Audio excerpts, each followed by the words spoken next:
I like you must have a business card. Well, yes, I do. Thank you. You do?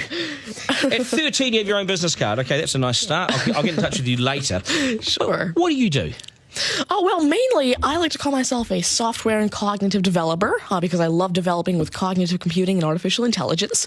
I am an algorithmist. I love working with, designing, and implementing algorithms. I'm a keynote and TEDx speaker. I'm an author. I've written a book, and I'm working on another one about IBM Watson. And, of course, I'm also an IBM champion for cloud and honorary IBM cloud advisor. Where did Hang I on go a second. wrong? Someone just get me a flannel card down. Do you go to school? Well, I'm currently homeschooled in grade 8, going to grade 9 now. Wow. Okay, so you're bright. Artificial intelligence, it's taking over the world. Is that fair to say? Well, you see, that's actually one thing that I believe a lot of people have, the sort of misconception that artificial intelligence is this technology that was made to replace humans at really everything we do, whether it be, our jobs or whatever we do at home every day. But really what I believe is that artificial intelligence was developed and is continuing to be developed for the sole purpose of really augmenting our life and amplifying our skills or capabilities and what we can do every day. But what about when the computers actually learn that they're better than us? Well, you see, that's sort of called a singularity of artificial intelligence, at which point artificial intelligence has surpassed human intelligence to the point that we cannot control it. But really what I believe at this point, artificial intelligence, I won't go into the details right now since we're limited on time, but the thing is right now, artificial intelligence itself as a technology is so foolable and so primitive that either A, we won't reach that singularity point, or B, if we do, it's a very long ways off. Do you understand that, Mark? No. I couldn't. I wanted to take notes for the exam at the end of this. You lost them in the first sentence. Could I perhaps offer you a golf ball? There you go. Thank you Yes. very much. You do this you. YouTube channel, which you teach people. What is that all about, and who is your target audience? Yeah, sure. Now, I actually have a YouTube channel called Tanmay Teaches that I've been running for around 6 years now, and it has over 144 videos and now 22,000 subscribers. And so on it, I love to teach about computing, really programming, these algorithms that I develop, machine learning especially, math, science, and especially technologies like IBM Watson. Because, of course, I like to share my knowledge because I realize that there's this lack of resources for people to learn about technologies like AI, which is why I absolutely love sharing my knowledge through, of course, these YouTube videos, the books that I'm authoring, the keynotes that I have, and really Watson comes in here in such a great way because Watson allows me... What's Watson?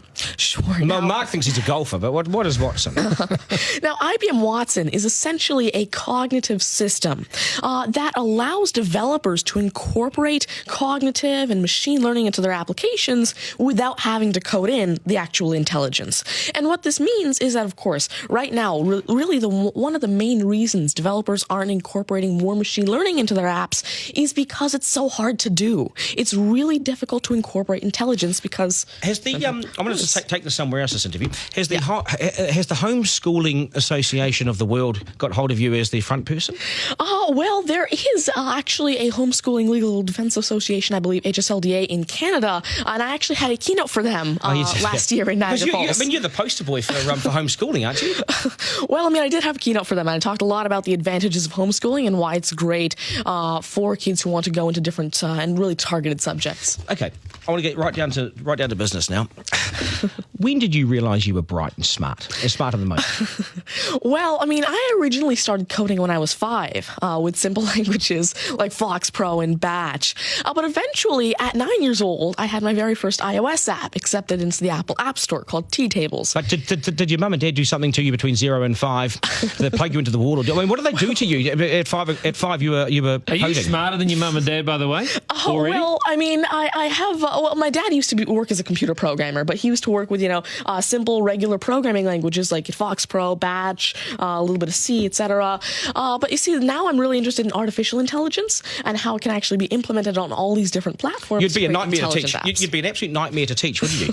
Because you'll be smarter than the lecturers. You would I be. never ever want to get in an argument with you, ever. But I would like to see you on a quiz show because I think you would nail that. Well, you see, there is one thing that I've been working on, and it's essentially an app called Ask Tanmay, an NLQA system, And so essentially, it's a system that can take your natural language questions and answer them for you using Watson and artificial intelligence. And actually, the original reason why I made Ask Tanmay, there's an Indian version of the Who Wants to Be a Millionaire show called KBC, which I originally wanted Ask Tanmay to play. So that actually ties in quite a bit with what I wanted to do. It's nice to see you. Do you get because you're Thank you very homeschooled? much. You wouldn't go to school dances and things like that, would you? School socials and things. Do you go? Oh, well, I actually used to be regularly schooled until grade 6. Right. Then I became homeschooled, and so, of course, I still do have my This is friends still from a school. victory for public schools. Take that golf ball Yep. and bring it back to me when you've actually worked out a way in which it'll always go straight. Because I think you could do it. Technically, using a genetic algorithm or something. I knew there'd be an answer. Hey, it's brilliant to meet you. You're a complete inspiration. Thank you. And I hope my son was watching, a 7-year-old son. Message to Buster Garner, you got work to do, mate. Do your homework, and we got to sharpen things up. Nice to see you. Thank you very All much. the very best. Thank You're you. amazing. Thank You're you. amazing. Okay, news is next, and then we are joined by today's panel, which won't be as smart as this guy, but they'll still be good, and we will head back to the beach as well for a game of 9 and 10. So much pressure now on the contestant in 9 and 10 just to rip through it and get it right. It's coming up after 8.